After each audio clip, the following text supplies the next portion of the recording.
The year is 665 BC.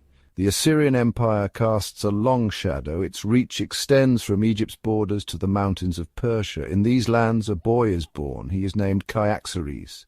His grandfather, Phraortes, rules the Medes. They are a powerful people, but divided. Cyaxares grows up in the shadow of Assyrian might. He witnesses their cruelty. He learns of their power, but he also sees their weakness. The Assyrian Empire is vast and overextended. Its grip on its conquered peoples is weakening. Cyaxares will use this knowledge well.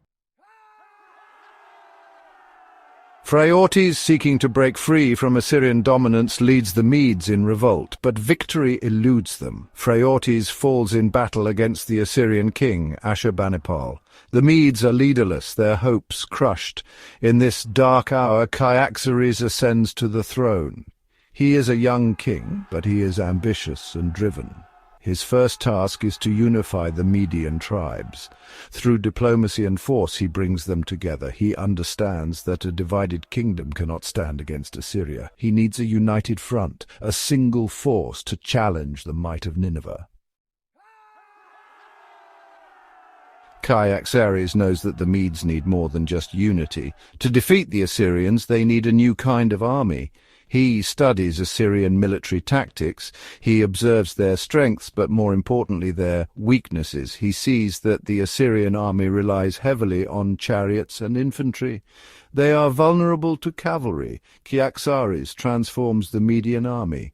He trains his men to fight on horseback. He equips them with bows and arrows. He teaches them to fight as a unit, to move quickly and strike decisively. This new army will become the key to his success. Cyaxares leads his new army in a series of campaigns. He targets the fringes of the Assyrian Empire, conquering weaker kingdoms and securing his borders. With each victory, his confidence grows. His reputation as a brilliant military strategist spreads. He becomes known as the Lion of Media, feared by his enemies and respected by his allies. But Cyaxares understands that true victory lies in the heart of the Assyrian Empire.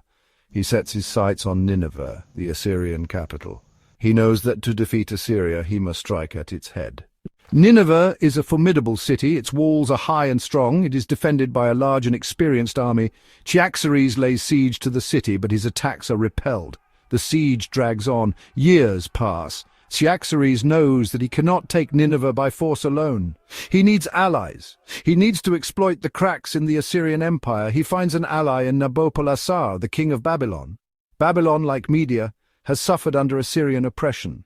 Nabopolassar shares Cyaxares' desire for revenge. He agrees to join forces with the Medes. The alliance between Media and Babylon proves decisive. In 612 BC, their combined armies launch a final assault on Nineveh. The battle is fierce and bloody, but the Assyrian army is exhausted and outnumbered. The walls of Nineveh are breached. The city falls. The Assyrian Empire, once the most powerful force in the ancient world, is no more.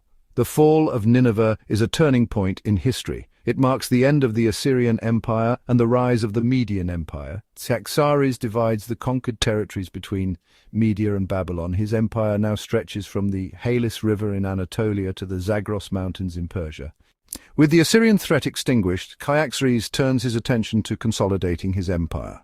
He establishes a new capital at Ecbatana, a magnificent city adorned with palaces and gardens. He implements a system of standardized weights and measures and introduces a postal service. He encourages trade and fosters cultural exchange. Under his rule, the Median Empire flourishes. It becomes a center of learning and commerce. Cyaxares' reign is a golden age for the Medes. He is remembered as a wise and just ruler who brought peace and prosperity to his people.